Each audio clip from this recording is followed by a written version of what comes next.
Okay, I've finished all the framing, and I've left a large hole for access to the underside of the stairway. I've designed this stairs so we'll have 36 inches from the inside of our finished skirt board to the center line of our balustrade. That's from here to here. As you can see, we'll need treads which are a little longer than 36. The placement of our cut carriages was determined by how the finished treads and risers will fit in to the newel post. I've put a notch in the subfloor and the hanger board to make installation of the newel post easier later on. An important thing to note is the center line of the balustrade is also the center line of the newel post, and in this case is also even with the front face of our riser. There's a lot more about all these details in the book. And now I'm going to go route the mortises in my skirt board for my finished risers and treads.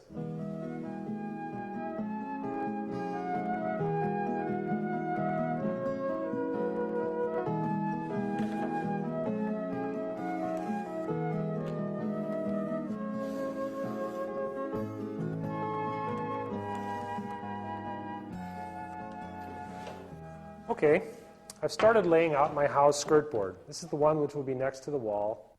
Into this board I will route my mortises for my risers and my treads. I've drawn this line on the skirt board. I've also drawn that line on my model to show you how my rise and my run will intersect that line when I lay them out with a framing square. These are the same lines of rise and run that were on our cut carriages when this was the top edge of the board. This board is 10.5 inches wide, and I've chosen that width so that I'll have room to route out the entire riser and tread, and still have some room between the top of the nosing and the edge of the board.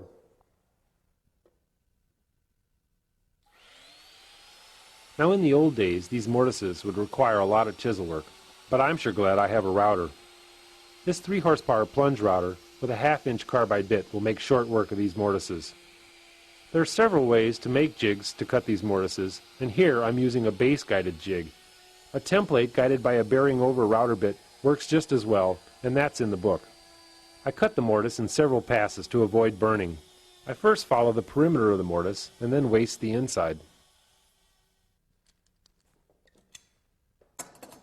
That's it for one tread mortise. Now for a riser.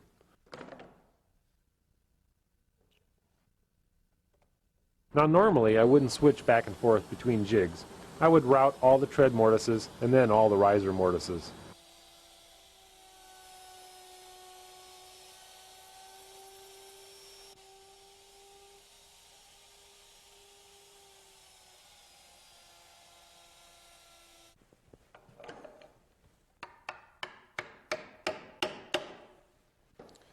I've put these scrap pieces in here to test the fit of my mortise.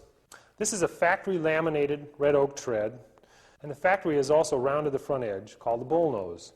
The tread comes wide, and I've ripped it to our width of 11 1/8, plus a quarter I've added for the tongue on the back. This tongue will fit into the groove that I've plowed in the front of the riser. I've also plowed a dado on the underside of the tread. The riser fits into this dado, and if there should ever be any shrinkage of the riser, we won't have a crack opening up here. I made these 2 oak wedges on a jig, and in the final installation they'll be glued in place and hold everything tight against the finished face of the mortise. This is what the finished mortise looks like. Let me show you how I add these lines to my original layout so I can make a jig which will cut this mortise. You remember I drew the original lines, run of 10, rise and 7/11/16 with my framing square. Now these lines intersected my baseline.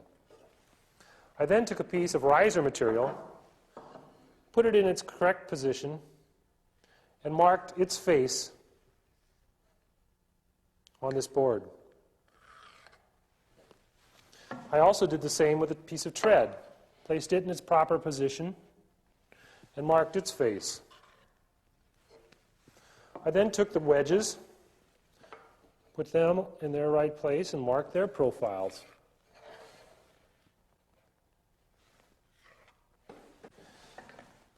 These lines now represent the shape of my mortise. Let me show you how the jig fits. I adjusted the distance from the outside of my mortise to the jig to fit my router. So all I have to do is run my router around the outside edges of this jig, and I'll have my mortise cut. Here's the jig for the riser. There's plans for these jigs in the book. I've made this one to fit my router base, but you'll have to adjust this to fit yours. Be sure to try these out on a piece of scrap, because this oak's expensive. Now I'll clamp this down and finish routing my mortises. Now I have to get rid of all those pencil lines I've made, and I do this with a belt sander. It's a lot easier to sand all those marks off before you get the treads and risers in the way.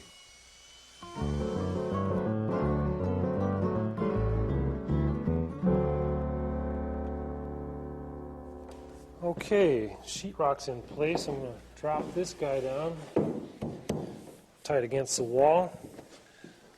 I'm going to check in a few spots to make sure that this skirt board is going to work. There's a little wiggle there. The wedge will take most of that up, and looks like my kickboard's sticking out a little far. I'll knock that off with a chisel. Might need a shim in the middle, but it looks like it fits pretty good here. Test it up a little higher.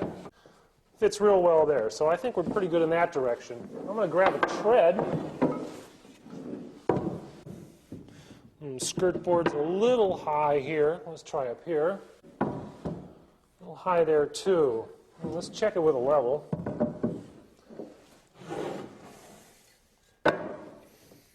Yeah, skirt needs to come up, the tread needs to come up just a little. Now I have a little gap under my tread, between the tread and this carriage. Maybe I'll stick a little shim under there to bring the center carriage up.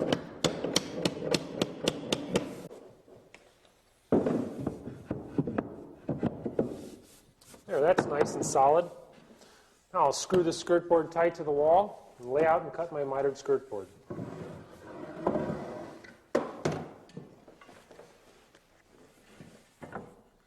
I'm using my level to help line up the hole with the studs. And as always, you'll have to drill a pilot hole to get through this oak. I'm keeping my holes on the bottom side of the tread where they won't show. You may need some holes above the treads to hold the skirt board tight, and then you'd have to counterbore and plug them.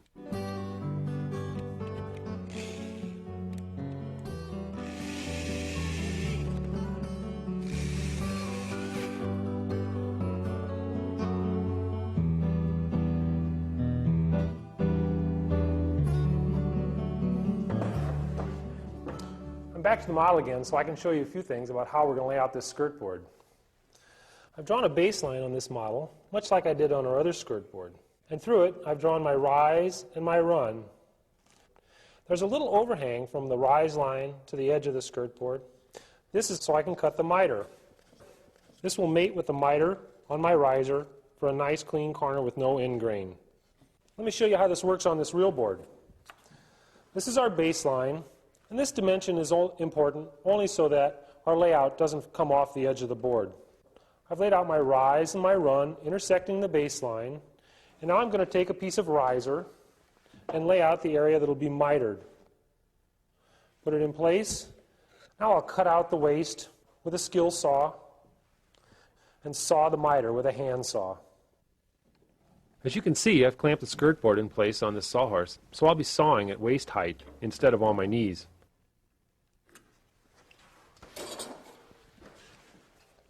I'll make the cut with a sharp 12-point cross-cut saw. You can make this cut on a table saw or with a skill saw, but I prefer the hand saw method.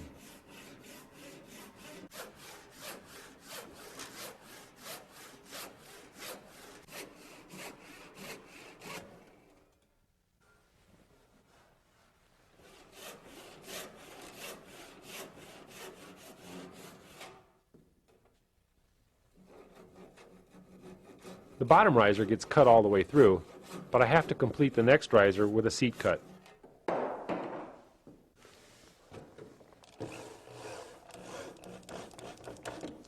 Now this is just a scrap of sheetrock. Normally the whole wall would be covered.